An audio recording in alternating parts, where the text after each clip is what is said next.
What's up, family? I'm back, and I got a great friend and an even better educator here with me. You want to introduce yourself, or you want me to do it for you? You can do it for me. All right. We got Kendall Lawson, Kaylin, Harder Middle School, 7th grade.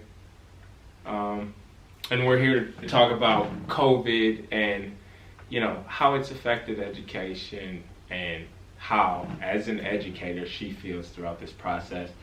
There's a lot of people with kids, nieces, nephews who are in the school system right now. And I just thought this would be something that we can talk about, have a discussion, raise some awareness and some questions. So, where, again, and what do you teach, and how has this year been?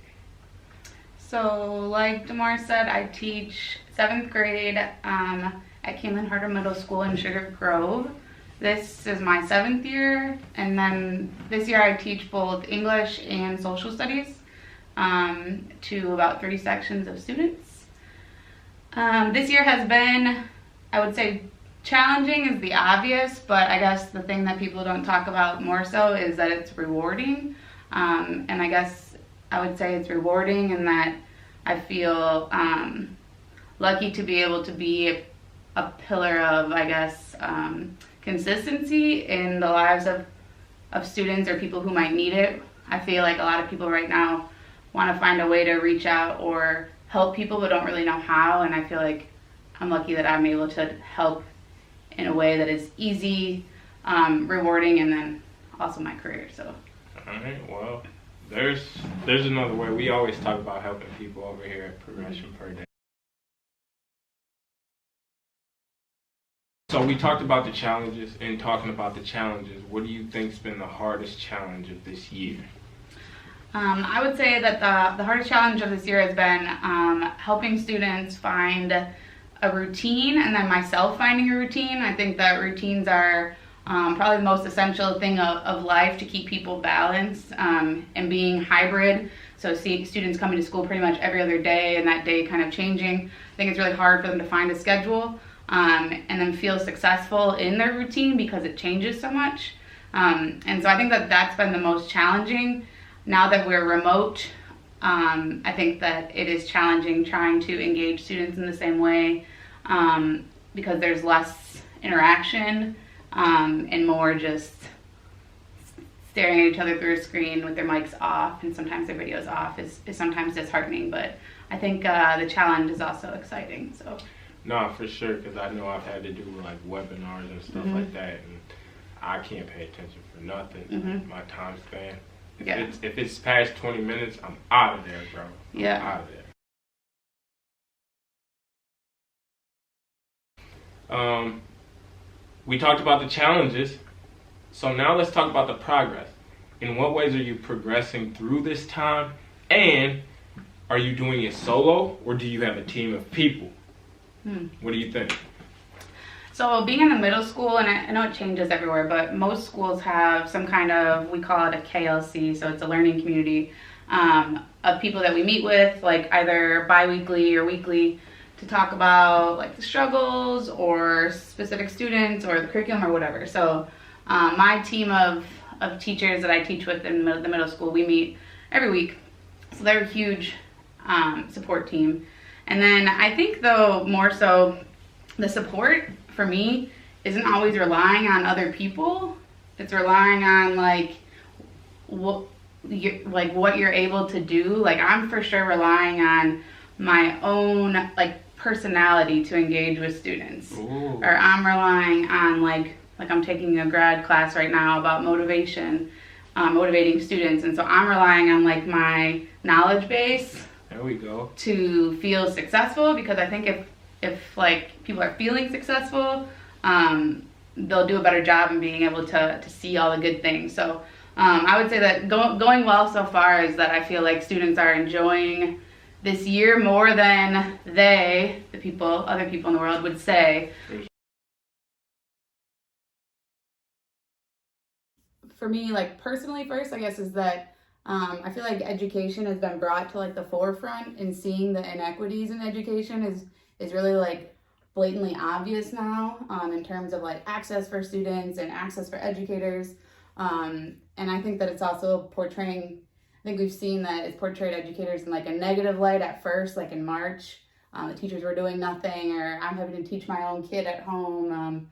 And then now I feel like it's changed to like, oh, we appreciate educators. And I think that's just like an example of the scrutiny that professionals, not even just educators, the professionals are under all the time. So I guess I am appreciative, or I guess I enjoy seeing that like education has come to like the forefront for people to talk about. I think that what's going well is that like students are students, and they're moldable, and they're like a sponge, and they can snap back easier than adults can.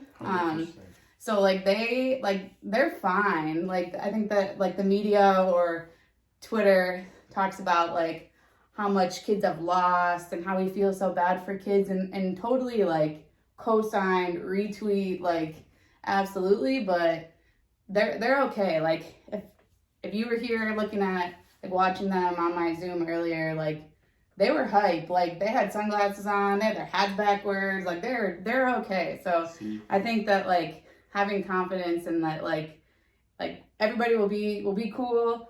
Kids especially are the ones who are always who are the most resilient. And so trying to like instill and build that resilience has been rewarding too. But we do know that it takes a good guide for these kids to be resilient. So I get everything that you're saying, but we still have to remember throughout all of this that, like you said, it could be your personality. We could talk to other educators who don't see it this way, who feel like their kids are struggling through this situation. So, it helps to have a great leader, and, I'm sure your guidance is top of the line. So that only helps a kid and motivates a kid. Like I'm glad you said that though, because that's a super important point to make, is that like people's reality are people's reality. And so like I'm actually writing a post about that right now.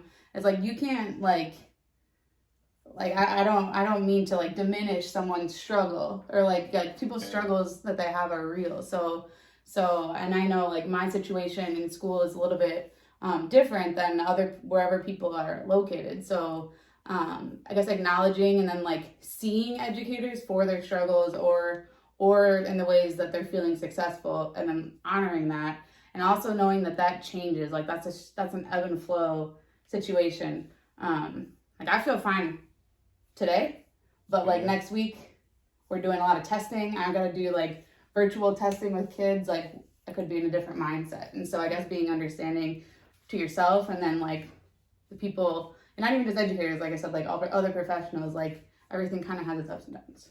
And we talk about that all the time. Progression per day. Every week is going to be different. Every day is going to be different. You're not always going to feel 100%. Like she said, like this week could be a little bit easier than next week. But, that's where we just keep at it. We keep going.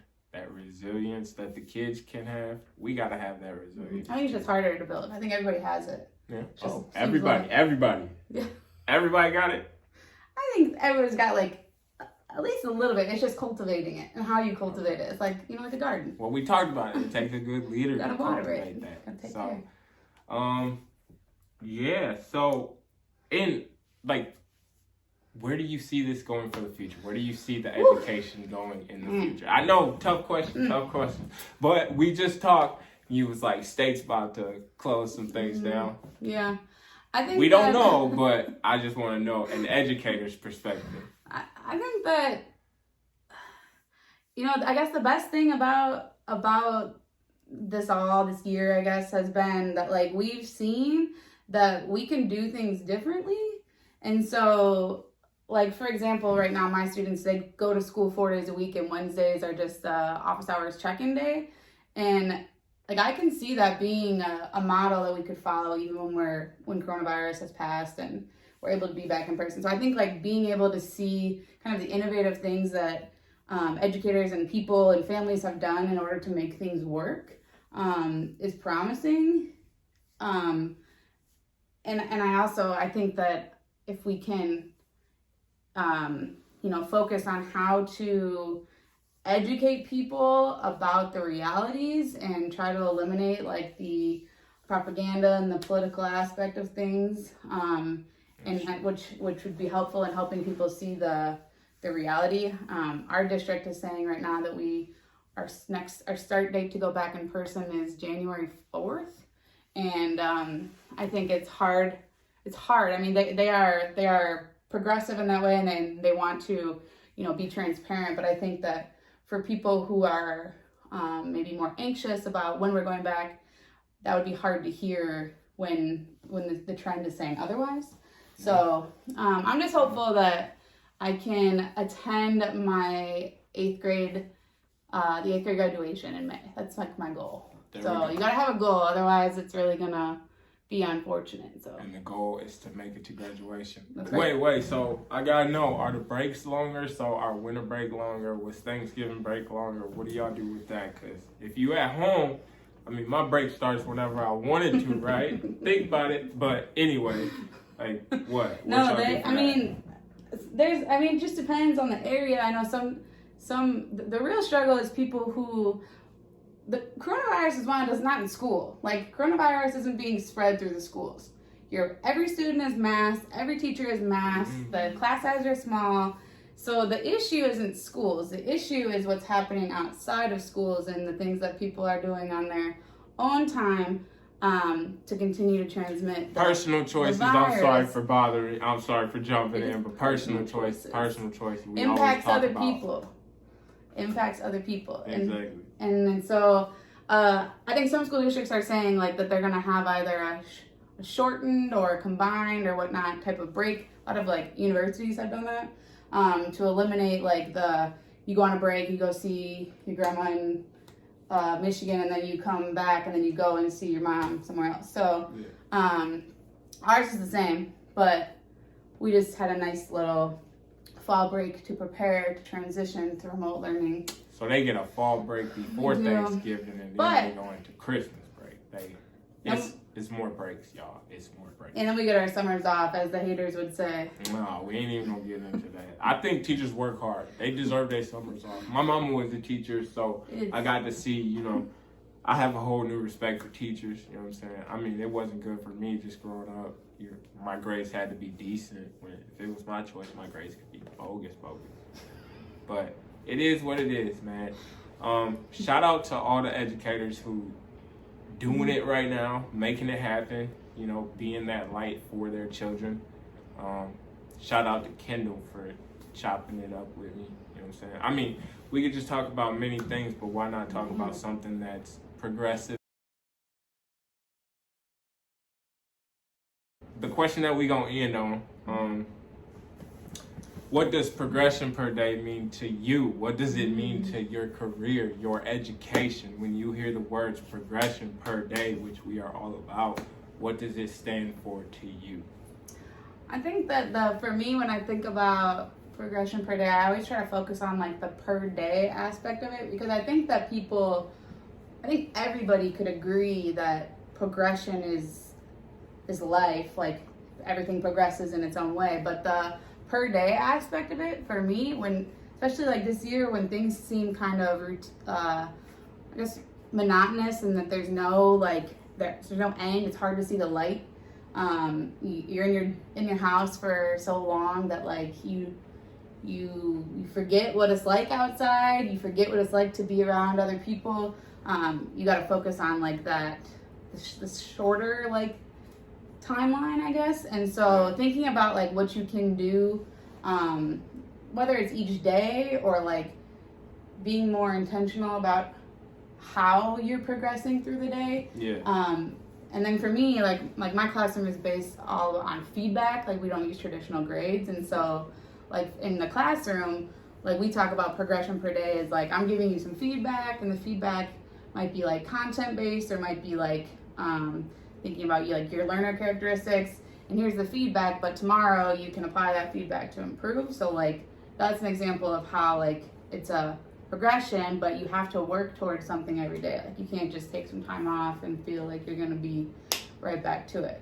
So I guess to me, to sum up progression per day, to me is to be intentional and then value yourself as a massive person, and then like in your career, your hobbies, or whatever you do. I have a hard time, and I know a lot of people do, but I have a hard time separating like Kendall as an educator and then Kendall as like a 20-something-year-old person. But I feel like in a lot of careers, like they blend because you show up like authentically who you are in both situations. Mm-hmm. And so like my progression can happen seamlessly together, where I feel like in other careers it's like two separate things. So I feel like we'll touch on that subject later. That's like work home life balance, but we don't want to talk about that right now because that's tough. But so you said progression per day. Have you brought in that into your classroom? Yeah, absolutely. When kids walk in, I have basically it's this, but it's bigger, like up on the wall, if you will.